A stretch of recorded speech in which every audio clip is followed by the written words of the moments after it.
I still remember the day Amanda and I exchanged vows beneath the oak trees at her parents' estate. 7 years of building a life together, planning for our future children, and creating a home that felt like our sanctuary. We were the couple everyone envied.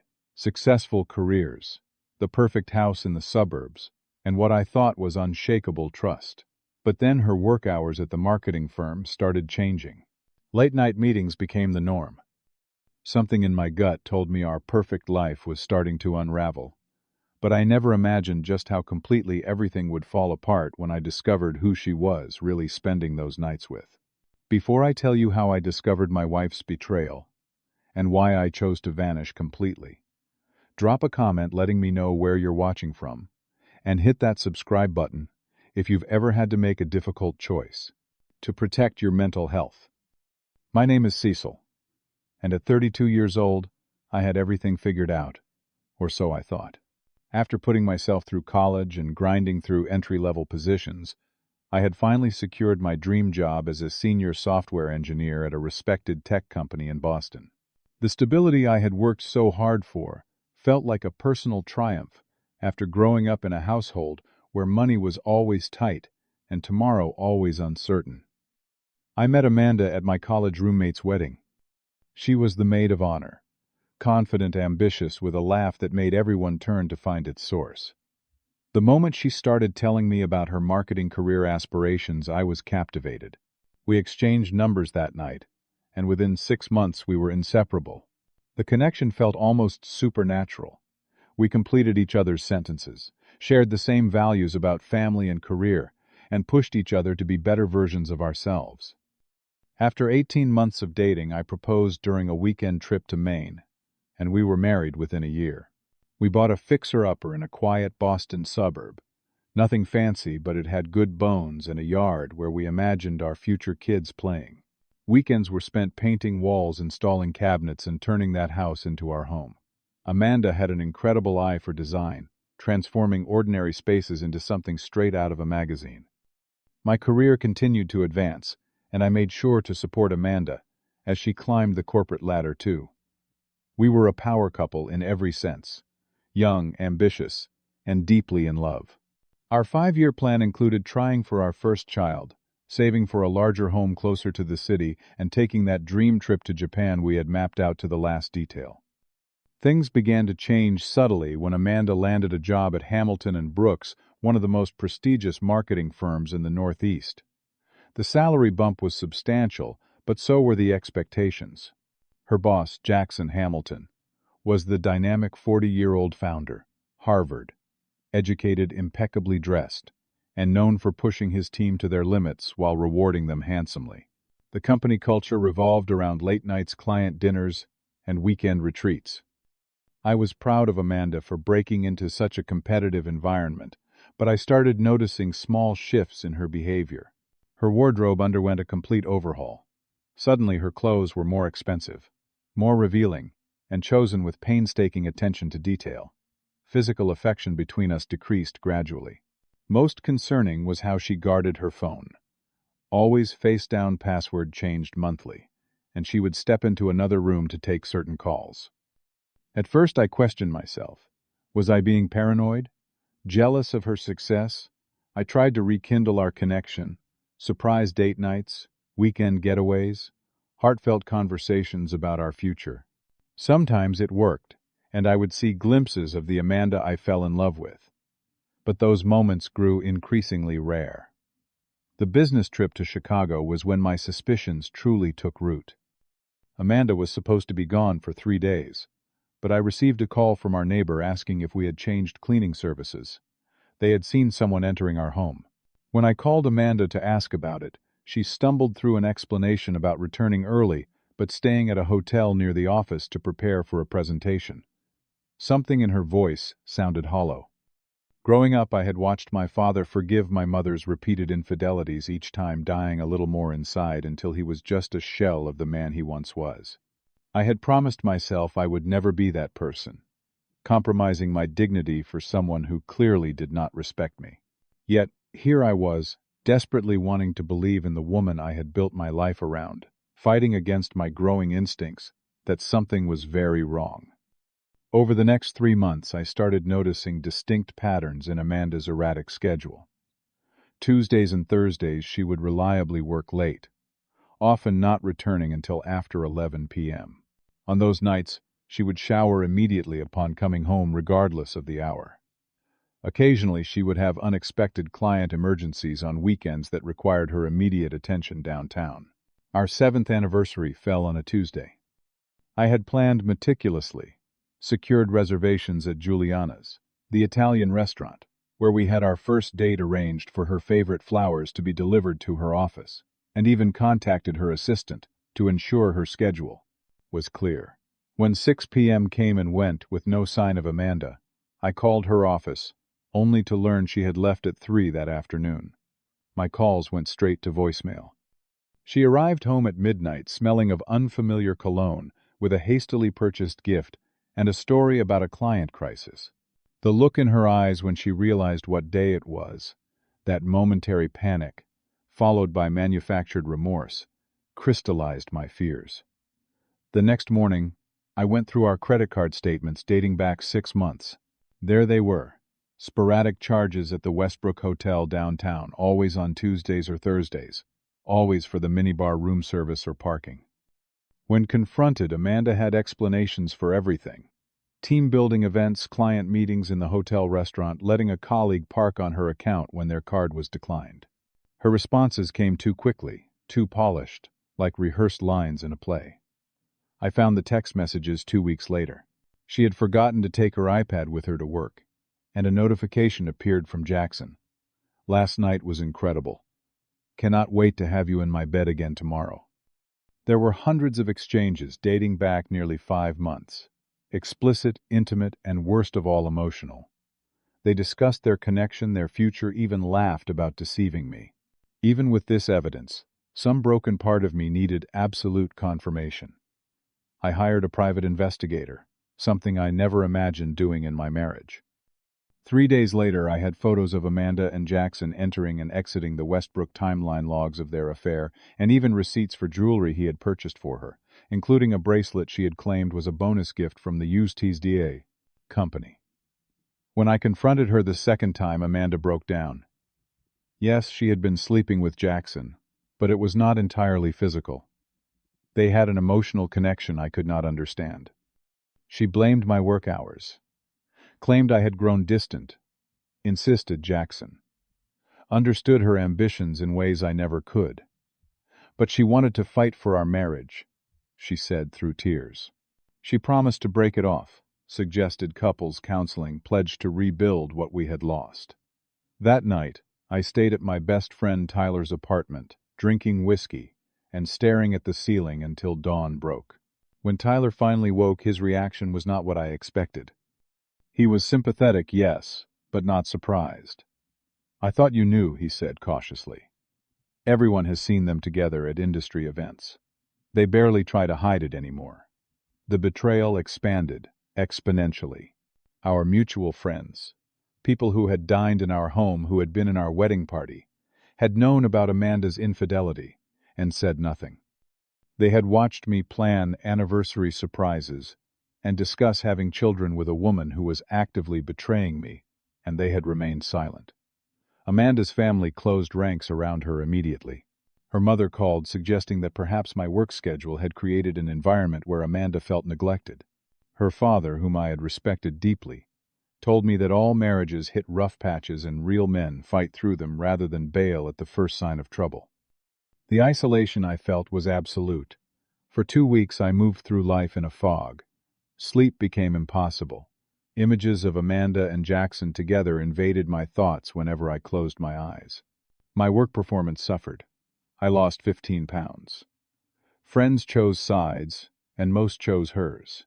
After all, Hamilton and Brooks hosted the better parties, offered the better connections. Amanda performed the role of repentant wife, perfectly in public. Tearful, determined to make amends, praising my capacity for forgiveness, before I had offered any. The final straw came when I returned home early from a work event and overheard Amanda on the phone in our bedroom. "He suspects nothing," she was saying. "Jackson, we just need to be patient. Once the Miller account closes, we can reassess." Yes, I know I miss sleeping in your arms too. There was a coldness in her voice, a calculated edge I had never heard before. This was not a woman torn between two loves. This was someone methodically managing two separate lives. In that moment, something inside me hardened permanently. I would not be my father slowly diminished by repeated betrayals. I would not fight to keep someone who had already left in every way that mattered. And I would not give Amanda the satisfaction of a messy divorce where she could control the narrative. No, I decided then. I would simply disappear.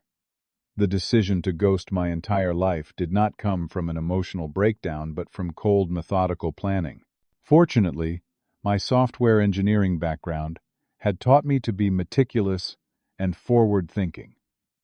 6 months earlier, during a routine security audit at work, I had become fascinated by digital footprint minimization. What had started as professional curiosity had evolved into personal preparation, though I had not known what I was preparing for until now. I had already established a secondary bank account in another state under my legal name but with no connections to our joint finances. Each month I had transferred small amounts, nothing that would trigger attention, but enough to accumulate a substantial emergency fund. I had researched digital footprint elimination, learning how credit card usage, social media, and even grocery store loyalty cards created traceable patterns. The logistics of securing important documents without Amanda's knowledge required patience. Birth certificate, social security card, professional certifications. I claimed to be organizing our home office when I collected these items, storing them in a locked case at my workplace. I contacted my cousin Stephen in Seattle, explaining only that my marriage was ending badly and I might need temporary housing. His skeptical but supportive response gave me my first destination. Amanda announced she would be attending a 3-day marketing conference in Chicago. Through workplace connections, I confirmed this conference existed, but discovered Jackson was listed as a keynote speaker. They would be gone together, giving me a critical 4-hour window to execute my plan before anyone would notice my absence. The morning they left, I watched Amanda pack overnight attire that seemed excessive for professional development. As soon as her taxi pulled away, I sprang into action. I had already prepared a mental inventory of what to take. Essential clothing, sentimental items that could not be replaced, and nothing that would immediately signal a permanent departure. The handwritten note I left was brief. I know everything. Do not look for me. No accusations, no emotional outpouring, no closure. Just enough to let her know this was not a kidnapping or worse. I left my wedding ring beside the note. By noon I had packed my Honda Civic with the bare essentials. I withdrew $2,000 cash from an ATM, the maximum daily limit. I purchased a prepaid phone from a gas station on the outskirts of Boston. By evening I was crossing state lines, paying for hotels in cash, and using only burner phones that I replaced every few hundred miles. The cross-country drive gave me time to process my emotions. Rage came first, white-hot and all-consuming. Then, crushing sadness for the future I had lost. Eventually, a strange sense of freedom emerged. Every mile put physical distance between me and the betrayal, creating space for something new to grow. My first weeks in Seattle were the hardest. Stephen had questions I was not ready to answer. Depression set in as the magnitude of what I had left behind became clear. I questioned my decision daily, sometimes hourly. Had I overreacted? Should I have fought harder? Was I running from conflict rather than facing it?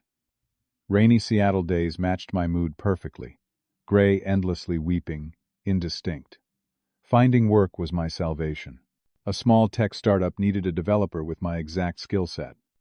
I applied under the name Cecil Andrews rather than Cecil Thompson, not legally changed yet, but different enough to create separation from my past.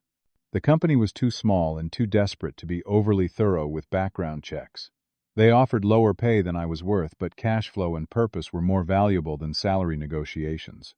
Gradually, I built a new social circle, carefully avoiding social media and any digital footprint that might connect to my previous life. I told vague stories about a bad breakup when asked about my past. Seattle's notorious freeze, the tendency of locals to be polite but distant, worked in my favor. No one pushed for details I was not ready to share. 3 months after my disappearance, Stephen mentioned casually that a private investigator had contacted him asking about my whereabouts.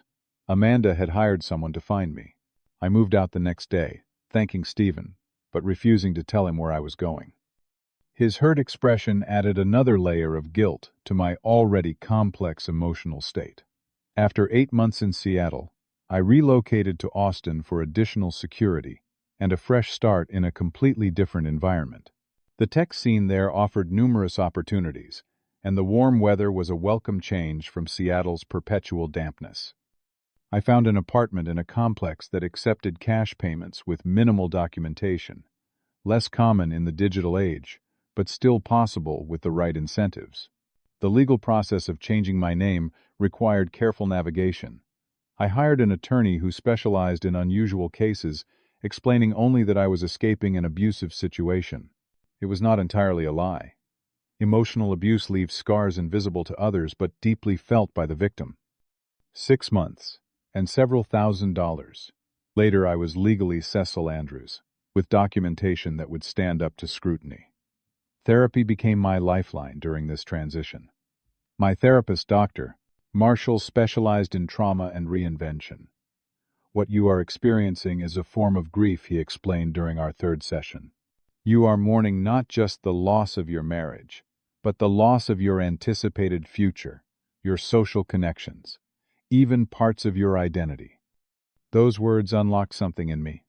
Permission to feel the enormity of my loss while still validating my decision to leave. The process of rebuilding my identity involved rediscovering parts of myself that had been subsumed in my marriage. I joined a rock climbing gym, rekindling a passion from my college days that Amanda had never shared. I took cooking classes, learning to prepare meals that served my preferences rather than compromising for another's palate. Small decisions, how to arrange furniture, when to wake up, what music to play, became exercises in reclaiming autonomy. 3 years into my new life, I had achieved a kind of stability I never thought possible after my abrupt departure.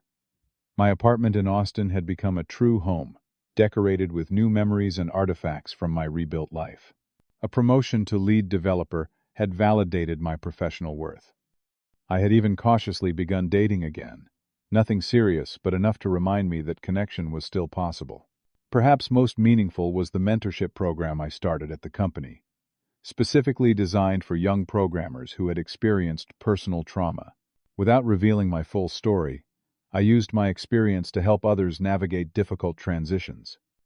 Watching them grow more confident under my guidance gave purpose to my pain, a silver lining I had never anticipated when fleeing Boston. 4 years after my disappearance, the first letter arrived at my cousin Stephen's address. Despite our limited contact, Amanda had eventually found him. The letter was 10 pages of emotional appeals. How she had changed, how losing me had made her realize what truly mattered, how she had ended things with Jackson just weeks after I left. She begged for a chance to explain, to apologize in person, to rebuild what we had lost. Stephen, not knowing what had transpired between us, forwarded it to the email address I had given him for emergencies. Reading her words sent me into a panic attack, my first in over a year. The careful distance I had maintained suddenly collapsed. I could hear her voice in every sentence, see her expressions as she wrote each plea. Within 24 hours, I had given notice at my job, broken the lease on my apartment, and booked a one-way flight to Denver. The ease with which I uprooted my life again frightened me. I was still running, still controlled by the past I thought I had escaped. As time passed, Amanda's efforts to find me escalated. She created social media campaigns with our wedding photos and the hashtag number #FindCecil, claiming I had disappeared under mysterious circumstances and she feared for my safety. She hired multiple private investigators who came closer each time to discovering my new identity. Mutual friends reported she had contacted them repeatedly, mining for any information about potential locations or connections I might have maintained. Most disturbingly, she somehow discovered where I worked in Austin after I had already left. She applied for a marketing position there, likely hoping to extract information from my former colleagues.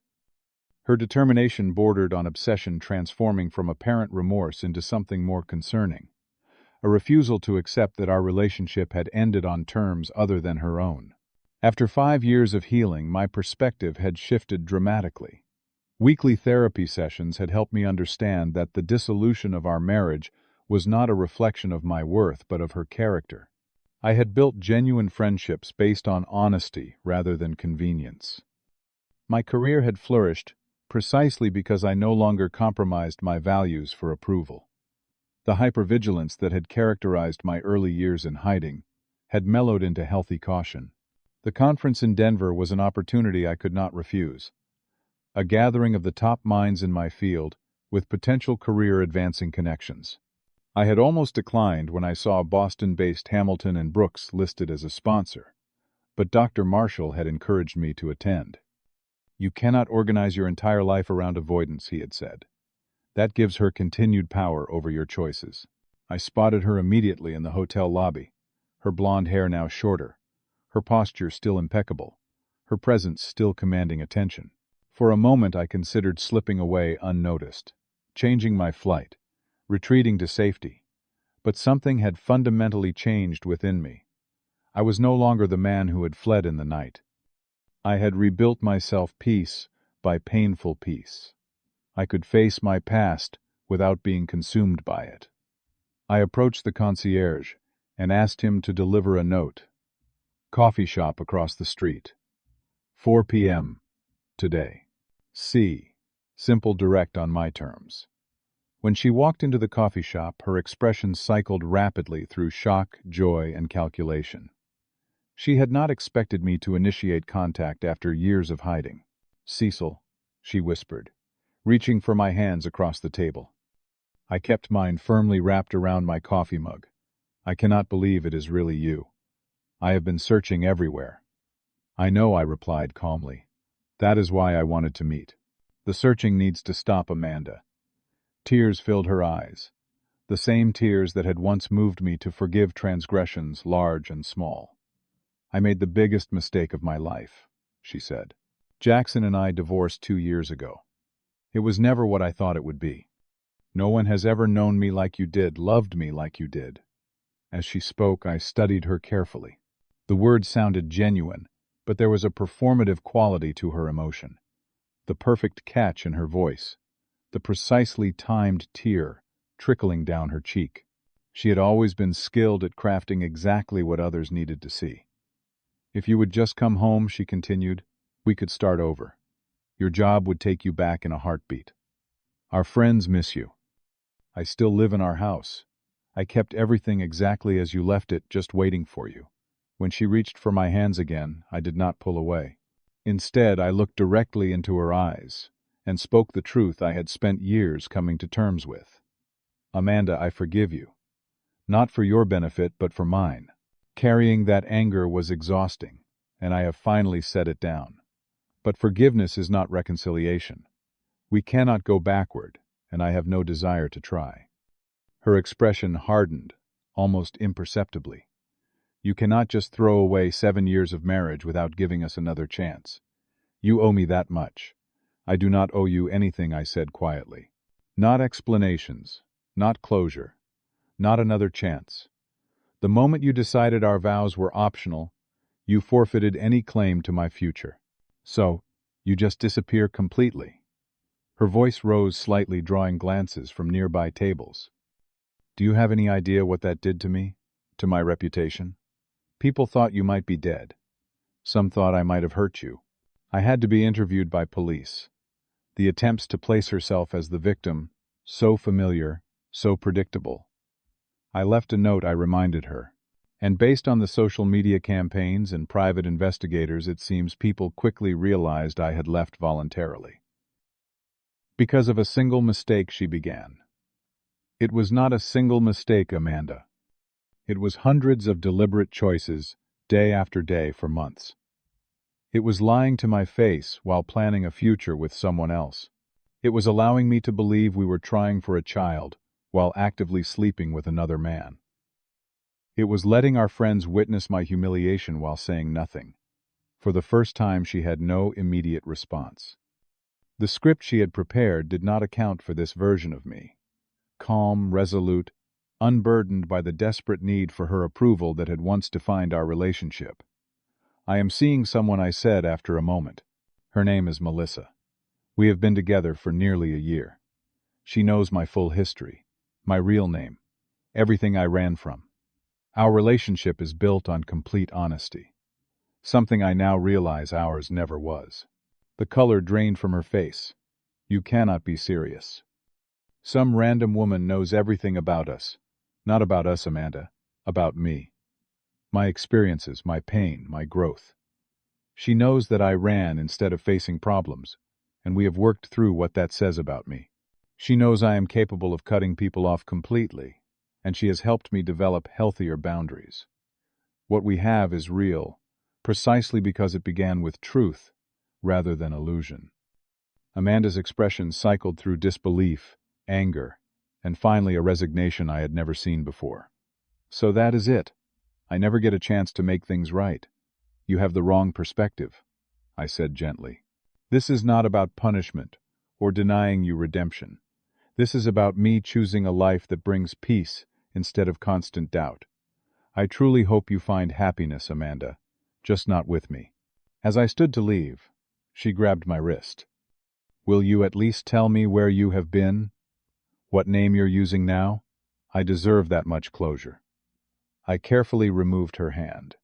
"No, you don't. But I will tell you this. I am happy. Genuinely happy in a way I never thought possible after what happened between us. And that is all either of us needs to know." Walking away from that coffee shop, I felt a lightness I had never experienced before. For years I had been running from Amanda and the pain she had caused. Now I was finally running towards something, a future unburdened by betrayal, a life built on my terms, relationships founded on mutual respect rather than performance and manipulation.